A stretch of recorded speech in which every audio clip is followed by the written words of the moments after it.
Welcome to Mathotropism. Today we are going to see a sum from NCERT class 12th book, chapter 4, determinants.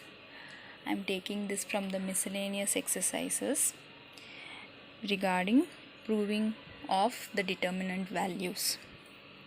A summary of all the properties of the determinants. The first thing is the value of the determinant is not going to change if its rows and columns are interchanged. That means if it is A transpose, both the determinant values are the same. Next, if two columns or rows are interchanged, then the value of the determinant is changing by its sign. So if it had been positive, it becomes negative. If we are changing the rows or columns twice, then the value sign does not change. Third property is if any two rows or columns of a determinant are same, then the value of the determinant is 0. So if any two rows or columns have the same values, its value is 0. Then if we are multiplying with a constant k all over the row or any column, we can take that k constant outside. So it will be like the value is now been multiplied with k. Next, if some or all elements of a row or column of a determinant, it is expressed as a sum of two or more terms, then the determinant can be expressed as a sum of two or more determinants. So if a row or column has two terms, split that into two separate determinants. Then property 6 is to each element of any row or column of a determinant, if the equivalent multiples of the corresponding elements of another row or another column are added, then the value of the determinant remains the same. That is, if I take the first row and add it with the multiple of the third row, then the value is not going to change. It is just going to remain the same with such kind of elementary operations. First, we are going to see the sum 12 from the miscellaneous exercise of chapter 4, determinants. So the sum goes like row wise x square 1 plus px cube, y square 1 plus py cube, z square 1 plus c pz cube. This is equal to 1 plus pxyz into of x minus y into y minus z into z minus x. Now how to proceed? First we have to find or identify if we can use any of the properties which we have just now seen. So when we see the left hand side, we can see that the column 3 has addition of two terms all through. So I can use the property 5 where I can split it into two determinants. Again, if I see the right hand side, I can see that we have the terms x minus y, y minus z and z minus x. So what does this mean? My first column, if I see, it has x, y and z terms. So I can do y minus z, that means r2 minus r3 to get y minus z term and r3 minus r1 to get z minus x term. Remember, we can do the subtractions only twice, because when we try to do x minus y again the third time, the r2 is now has already changed to y minus z, right, after we had done the elementary operation. So we cannot do with the new r2. So we have to do any of the elementary operations of subtraction twice at a time, not more than that. Next, what we can now do is we are going to now apply those. So we are taking the LHS. When we are seeing, we already told that by property 5 we can split. So I have split it into two determinants. I will be reading out row wise. So the first determinant has x square 1, y square 1 and z square 1 plus of x square px cube, y square py cube and z square pz cube. Now let us see the second determinant. We can see that p is a common term in the column 3. So it means I now have to take out the p common factor by the property 3, where we learned that if any k factor is multiplied all throughout a row or column, we can take it outside and the delta value will not change. So from column 3 I can take out P, and from the row 1, if you see all through the row, there is one X common factor. R2 has Y and R3 has Z. So I take all the 3 outside. So the previous step now can be rewritten as, first determinant is going to be the same, but in the next determinant, from the column 3 I have taken a P outside, so I write a P, and then x, y, z from all the 3 rows. So P, x, y, z has come outside. So the balance remaining terms inside will be 1 x, x square, 1 y, y square, and 1 z, z square. Now, when we are seeing, we can see that both the first and the second determinants, the entries inside are the same, except their order has changed. The C3 of the first determinant is the C1 of the second determinant, that is 1, 1, 1.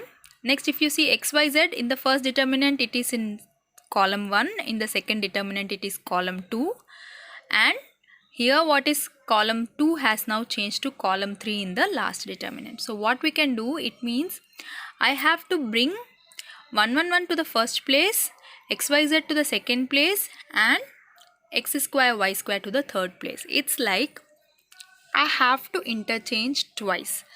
What do I do? X square and 1 if I interchange, C3 and C2 and C3 if I interchange, 1 comes in the middle. Again 1 and xyz. So R2 and R1 are interchanged. So I have interchanged twice. So by property 2, if I do the interchanging twice, the value of the determinant is not going to change, as it will be, once it is minus delta, twice means minus of minus delta, so it is again going to be plus delta. So after rearranging, what happens? 1x x square, 1y y square, plus 1z z square, plus of pxy of 1x x square, 1y y square, and 1z z square. So both the determinants now have the same value. So I can take the determinant as a common thing. If I take the determinant common outside, the other term remaining will be p of 1 of the determinant into 1 plus p x y z. Now again, what I have to now see is, in the RHS we had a x minus y, y minus z, and z minus x term. So I am going to do twice, R2 minus R3 for R2, and R2 minus R3 minus R1 for the z minus x term. So when I do that, so what happens? 1 pxy plus of pxyz into of, in the determinant the first row is going to remain the same, so 1x x square. Now when I have subtracted, R2 minus R3 gives me the first entry as 1 minus 1, which is 0, then y minus z, and y square minus z square. Similarly, R3 is now changing to z minus x and z square minus x square. Now if you see y square minus z square and z square minus x square, the last two entries in the column 3, we see that we can use a square minus b square formula. So that comes to y plus z into z plus y plus z into y minus z. Similarly, z plus x into z minus x. Now if you see the second row, y minus z is common in both the terms, I can take that outside. Similarly, if I see the third row, z minus x is a common term and I can take it outside. So what happens? If it will be rewritten as 1 plus pxy z into of y minus z into z minus x into of the determinant of 1x x square, 0, 1 y plus z, and 0, 1 z plus x. So when I have already got two entries as 0, so I just can apply the formula. We know that the first entry will have the positive sign. So rearranging and writing the value of the determinant, it comes to 1 into the minor of 1 y plus z and 1 z plus x. So it comes to z plus x minus y minus z. So this comes to 1 plus a p of xyz into x minus y into y minus z into z minus x, which is the RHS required.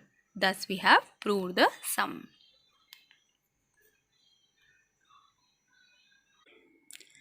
Let us go to the next sum. 3a minus a plus b minus a plus c. This is the 13th sum. Next column, next row is minus b plus a, 3b and minus b plus c. Minus c plus a minus c plus b and 3c is equal to 3 into a plus b plus c into ab plus bc plus ca. Now, what shall we do? Right hand side we have a plus b plus c and ab plus bc plus ca. We can rule out ab, bc, ca because there is no term here like that. But when we see a plus b plus c and look at the rows, we can see that if we take the first row, there is a 3a term, minus a plus b term and minus a plus c term. So if we add all the three things together, I will get a ABC because 3a minus a will give me a. Similarly, in the second row also 3b is there, so if and 2 minus b's are there, so as a result when I add all the three columns, then I will again get a plus b plus c. Same case is for the third row. So I need to do the first operation of just adding all the three terms together and writing it as the first row. And when I take the a plus b plus c common outside, I know that it will become 1 1 1. So then I can do normally like first row I will keep the 1 and the balance 2 I will make the zeros as the first entry of the row 2 and row 3. So we will now do C1 is C1 plus C2 plus C3. So I got it as a plus b plus c minus a plus b minus a plus c. Second row is a plus b plus c, 3b and minus b plus c. And the third row is a plus b plus c minus c plus b and 3c. So now I take the ABC term common outside by the property 2 where I can take the common term k outside. So it becomes 1 minus a plus b minus a plus c. 1 3b minus b plus c and then 1 minus c plus b and 3c. So now the next thing which I need to do is I have to make the first two entries of the rows 2 and 3 as 0 so that I can easily do the find the value of the determinant. So R2 is now R2 minus R1 and R3 is R3 minus R1. I am taking both the anything you can do to make it 0. What I am doing is I am just subtracting with the first column alone and both the rows I am subtracting with the first row. So what happens? A plus b plus c into 1 minus a plus b minus a plus c. Next row is 1 minus 1 becomes 0. 3b minus a plus b minus b will become 2b plus a. Similarly, the last term will become minus b plus a. Similarly, row 3 will become 0 minus c plus a and 2c plus a. Now, using the way of finding the value of the determinant, first entry will have a plus. So, plus 1 of the minor is 2b plus a minus b plus a minus c plus a and 2c plus a. So a plus b plus c common. So now downward arrow if we see we have 2b plus a into 2c plus a terms minus of a minus c into a minus b terms. So I am just expanding that comes to 4bc plus a square plus 2ca plus 2ba minus of a square minus ba minus ca plus of bc. Before doing direct subtraction, I am going to first remove the brackets by changing the signs. So it becomes 4bc plus a square plus 2ca plus 2ba minus of a square plus of ba plus of ca minus bc. Remember, if there is a minus outside a bracket, if you are removing the bracket, change the signs of all the terms inside the bracket. So this becomes a plus b plus c into of I take the common terms together. So BC term we have 4BC minus BC, so 3BC. AC term we have 2CA plus minus of A plus of C AC, so it becomes plus 3AC. Similarly, BA is also we have 1 2BA and 1 BA, so it becomes 3BA. And what about the A square term? Both of them can get cancelled because the opposite signs are there. So again, when BC, CA and AB, we can see 3 is common. If I take the 3 common outside, it becomes 3 of A plus B plus C into BC plus AC plus BA, which is the required RHS. So remember when we are going to prove the sums in the determinants, remember the properties, look into the left hand side and our right hand side and identify if there are any properties which we can apply. Try to make the any one row or column as one, all the entries as one, and then keep one row or column entry as one and other two below that as 0, so that we can find the value of the determinant easily.